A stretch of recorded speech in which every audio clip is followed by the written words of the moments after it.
Hey guys, দাঁড়াও। আপনারা তো দেখলেন একটু আগে আবিদ তার বোনের নাম লিখছে আনহা মেহেরি সেজা।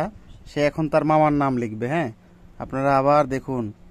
দেখে এটা তো যদি ভালো লাগে তাহলে আপনারা অবশ্যই লাইক, কমেন্ট, শেয়ার করে দিবেন এবং সাবস্ক্রাইব করবেন।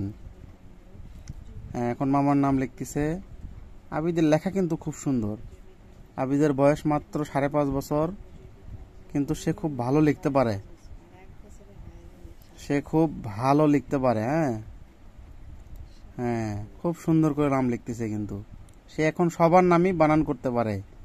যে কারো নাম বললে সে এখন বানান করতে পারে। লিখতে এখনো সবগুলো পারে না, তবে চেষ্টা করতেছে। হয়ে গেছে।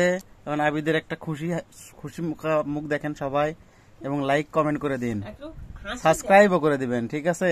দাঁতগুলো দেখেন কত সুন্দর দাঁত। দাঁতও তো একটা সাবস্ক্রাইব করবেন, দাঁতও তো একটা লাইক দিবেন।